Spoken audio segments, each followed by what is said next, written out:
Every single day, we're just swimming in information, aren't we? I mean, think about it. Yeah. Your news feed, that group chat, even just a casual chat with a friend. It can quickly turn into this flood of opinions and different viewpoints. It's a lot. It really is. Overwhelming sometimes. Yeah, and it makes you wonder, how do you even begin to make sense of it all? Especially when everyone seems to have an argument for, well, pretty much everything. Hmm. Well, today we're taking a deep dive into exactly that.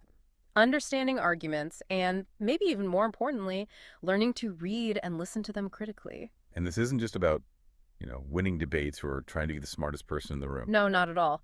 Our mission here is really to give you a shortcut, maybe, to navigating this huge information ocean, Hmm. to help you become truly well informed and to engage with the world in a much more meaningful way. That's the goal. And our core source material for this deep dive comes from some really insightful excerpts from Everything is an Argument by Bedford.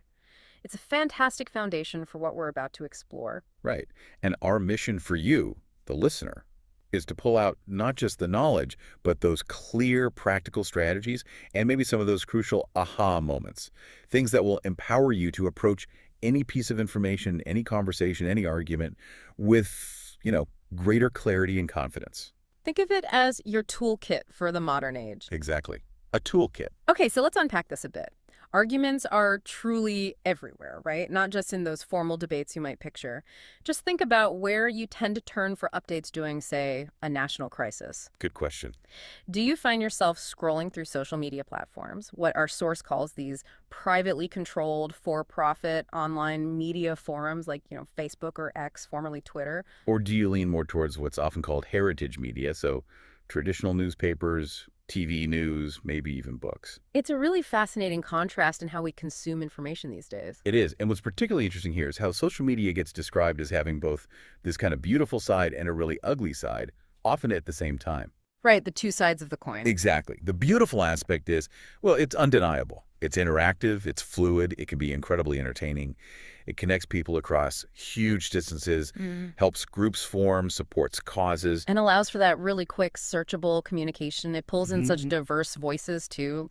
Politicians, activists, extremists even, and just ordinary folks. Hmm. But then there's the ugly side, and we've all seen it. The trolls, the toxic content, this real tendency to push people into opposing camps, nuance just sort of disappears. Yeah, it gets flattened out, motives get assumed, evidence can be skewed, identities hidden. And it really raises this important question from the source. Hmm. How do these communication habits, this emphasis on, quote, shallow ideas and a no hard work approach, actually corrupt culture at large? That's a heavy question. It is, because the core insight isn't just that social media is chaotic, it's that its design often rewards those immediate simplistic responses. It sort of actively discourages the patience and the rigor needed for truly responsible arguments. So the medium itself is shaping the message. Precisely. Often towards division and away from that more thoughtful engagement. Responsible arguments, the source stresses, need clear and reliable, convincing evidence and respect for readers. And that takes time and effort. Okay, so given that landscape, what does this all mean for us? We're living in this world filled with terms like alternative facts, fake news, misinformation, disinformation, sometimes even flat out lies. Why is it more critical than ever to learn the arts of rhetoric, which is basically the art of persuasion and critical reading? Well, it really boils down to two key reasons, I think. First, it's about being able to get your own ideas across effectively in what's become a very noisy world. Makes sense. And second, maybe even more critically, it's about protecting yourself from being manipulated by others. These abilities aren't just like nice to haves anymore. They're arguably more important now than ever before. The stakes just feel higher. Definitely. And one core technique that the source highlights, which is proving really powerful for this, is called reading laterally. Ah, yes, lateral reading. Yeah, a 2017 Stanford study found it was incredibly efficient for combating misinformation. We're so used to reading vertically, staying on one website, scrolling down, just absorbing it all. Right, taking it at face value almost. Exactly. But lateral reading means you pause. You open new tabs, you actually check other sites, you look into who the authors are, search for bibliographies, you scrutinize those official logos, examine the images. To really verify the soundness and authenticity of what you're looking at. It's like instead of just reading the book, you're also checking the author's credentials on Wikipedia or seeing what other reputable sources say about the same topic. It's active investigation. Totally. And expanding on that, there's some really practical tips. First, you have to pay attention, like close attention. Avoid that automatic temptation to just skim. Which is hard because everything's designed for skimming these days. It is. You really need to be aware of clickbait and those, worthless news items that just flood our feeds. Always try to look for any unstated assumptions behind the claims being made. Why is that so important? Because those assumptions can reveal a lot about the argument's real foundation, the things they aren't saying explicitly. And crucially, learn to distinguish between verified facts and unproven claims. That sounds fundamental. It is. And don't just trust a single source. Learn to triangulate. Look for confirmation from other reliable sources. We often hear about fact checkers like PolitiFact, factcheck.org, Snopes.com. Yeah, use them. Absolutely use them. But, and this is key, remember that fact checkers have biases too. Ah, right. That's a tricky one. So how do we navigate that? The bias that exists everywhere, even in the tools designed to help us. Well, you can start by learning about the known biases and leanings of major news sources. Things like the All Sides Media Bias Chart can be helpful for that initial awareness. But it's just a starting point, you're saying. Exactly, because this is where lateral reading becomes almost like a meta skill. The advice is to read laterally about all sides itself. Okay, so check the fact checkers. Yes. Check what others say about them. It's about this content vigilance, this constant questioning.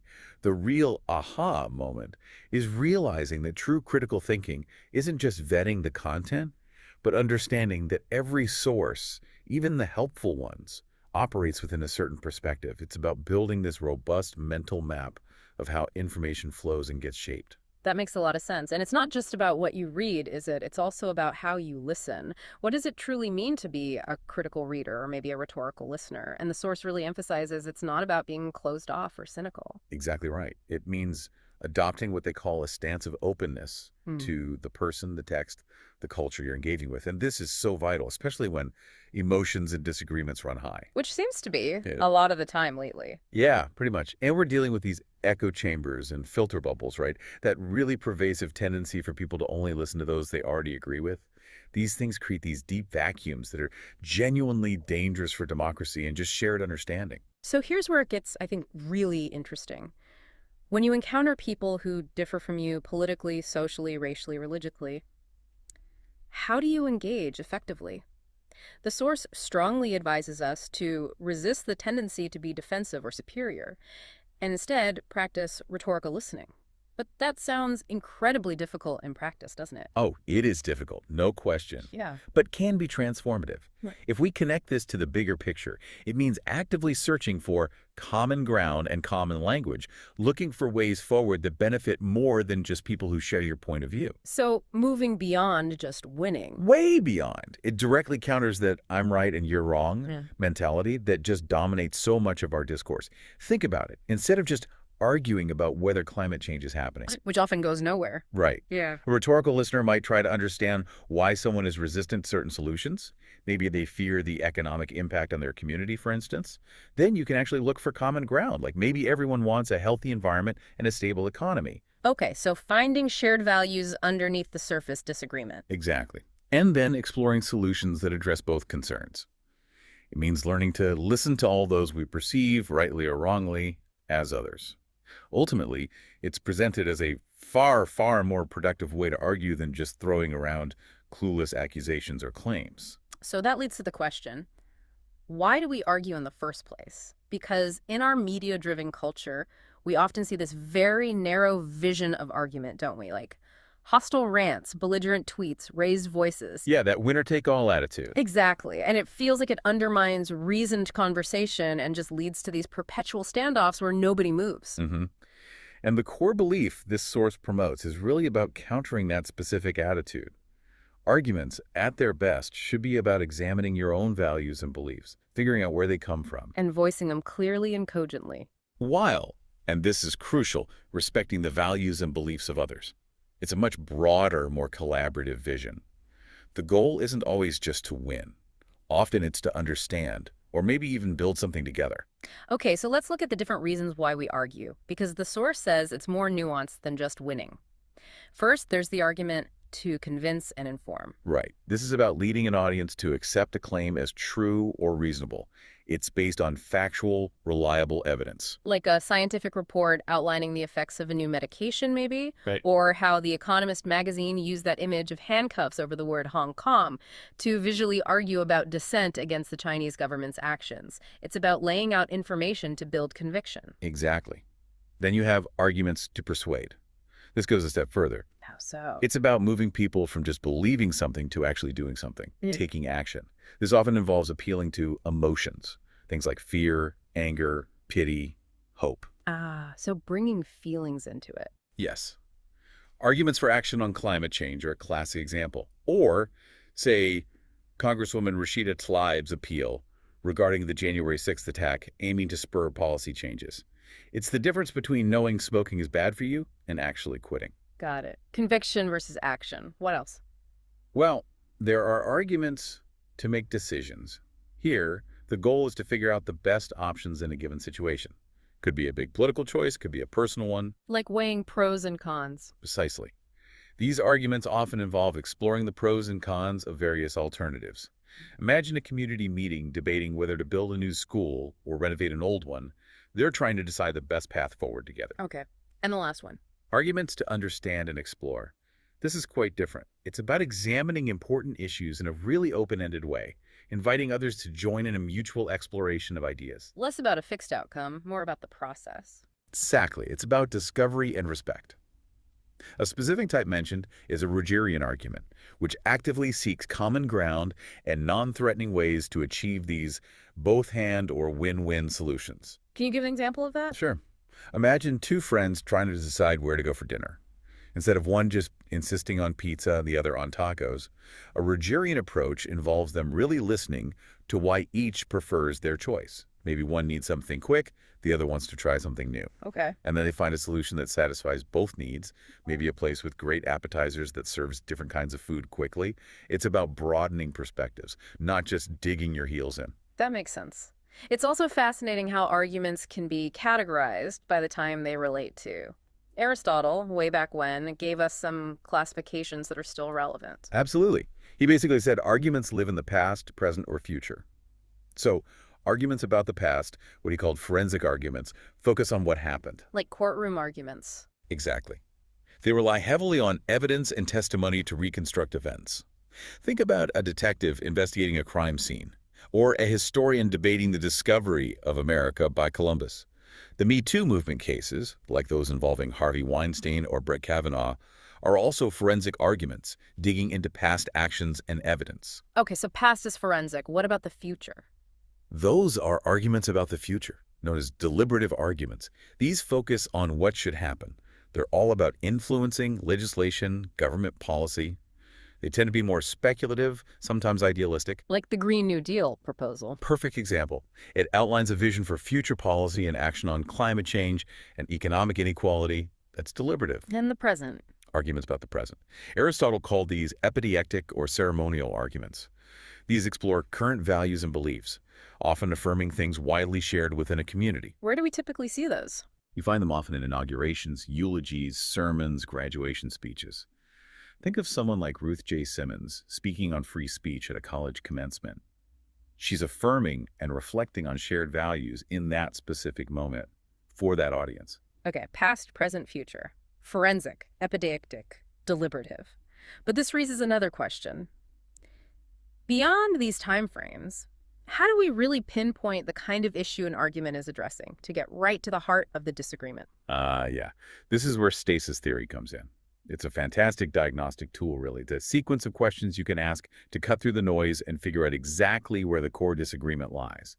Let's use a simple example, maybe a community debating whether to install speed bumps on a residential street. Okay, speed bumps. First question in stasis theory, did something happen? Argument's a fact. Is there actually a problem with cars speeding on this street? Is the data reliable? You'd look at traffic reports, police logs, maybe resident testimony. If everyone agrees, yep, cars are speeding, you move on. Makes sense. What's next? Second, what is its nature? Arguments of definition. How do we define this problem? Is it just a few isolated incidents, or is it a systemic public safety issue? How do we even define speeding? Is it 5 miles per hour over the limit? 20. These definitions really matter, even in everyday stuff. Okay, define the problem then. Third, what is its quality or cause? Arguments of evaluation. How good or bad is this situation, really? Is it truly dangerous enough to need intervention? What are our criteria for judging that? Maybe the data shows only one minor accident in 5 years, so some argue it's not severe. Others might argue that any risk to kids playing is totally unacceptable. So you're judging the severity. Exactly. And finally, fourth, what action should be taken? Proposal arguments. When you understand the facts, the definitions, the evaluations, what do we do about it? Do we install speed bumps, put in a stop sign, increase police patrols? Stasis theory helps you drill down to the core of almost any argument. From speed bumps to, major national debates, it helps you see where people are actually disagreeing. That's really useful. So every argument, whatever its purpose or kind, is ultimately aimed at an audience. How do effective communicators actually reach them? This brings us to Aristotle's three big appeals, right? Pathos, ethos, logos. The big three. And the aha here isn't just knowing the names. It's realizing that pretty much every powerful argument you encounter, a political speech, a commercial, whatever, is almost certainly using at least two, if not all three, of these appeals at the same time. Okay, let's break them down. Let's start with pathos. That's the emotional appeal. That's right. Pathos is about generating emotions: fear, pity, love, anger, hope to get the audience to accept a claim, or often to take action. Think about those charity commercials showing heartbreaking images. Right, aiming for pity to get donations. Exactly. Or how Barry LePatner, in his book Too Big to Fail, argues for infrastructure repair by vividly describing the dire consequences of bridges collapsing, trying to evoke a sense of urgency, maybe even fear. Okay, so pathos is feelings. What about ethos? Ethos refers to ethical appeals. This is all about establishing trustworthiness and credibility. It's showing you know what you're talking about and that you respect your audience. Like trusting your doctor's advice because they're a doctor? Precisely. Their expertise gives them ethos. LePatner, again, is a good example. As a civil engineer, he speaks on infrastructure problems with a certain built-in authority. That lends weight to his arguments. It's about building that trust. Got it. Trust and credibility. And the last one, logos. Logos is the logical appeal. This appeals to reason using facts, statistics, credible testimony, logical structure, solid examples. If a politician presents a detailed budget plan with specific numbers showing how it will cut the deficit, that's primarily a logos appeal. So the facts and figures. Yep. LePatner's report, for instance, is packed with, quote, almost 200 pages of facts, statistics, and case studies about America's failing infrastructure. It provides that reasoned basis for his argument. The most effective arguments usually weave all three pathos, ethos, logos together seamlessly. Okay, this is fascinating. But then the source mentions something else, something called Kairos. This sounds important. In Greek mythology, Kairos was the god of opportunity. What does that mean for arguments? It's a brilliant concept. Kairos is about the most suitable time and place for making an argument. It's about seizing the opportune moments for expressing it. It's finding, exactly the right words at exactly the right time for that specific audience. So timing is everything. In many ways, yes. Think about Martin Luther King Jr.'s I Have a Dream speech. The words were incredibly powerful on their own, of course. But delivering that speech at the March on Washington, at that precise moment in the Civil Rights Movement, that amplified its power immeasurably. That's Kairos. It's the synergy of message, moment, and audience. Wow. And this ties into what the source calls the rhetorical situation, right? This dynamic interplay between the writer speakers, context media, and the readers, viewers, listeners. Exactly. It's not just about the subject matter. It also involves all those personal circumstances. Things like gender, race, religion, economic class, habits of language that influence how an argument is made and how it's received.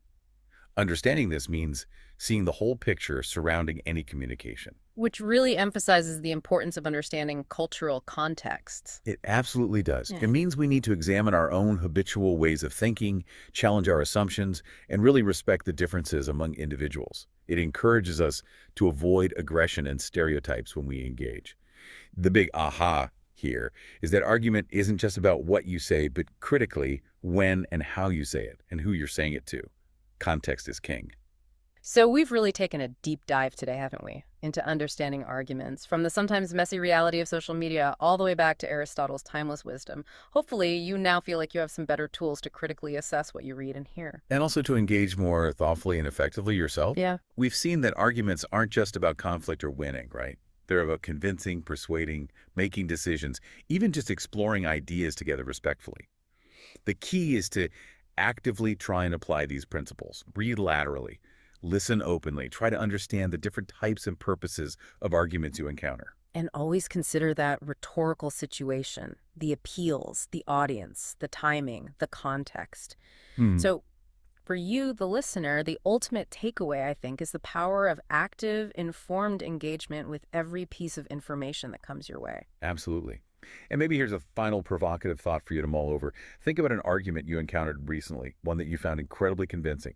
Could you maybe identify which of these rhetorical strategies, pathos, ethos, logos, or perhaps that perfect timing, Kairos made it so powerful specifically for you?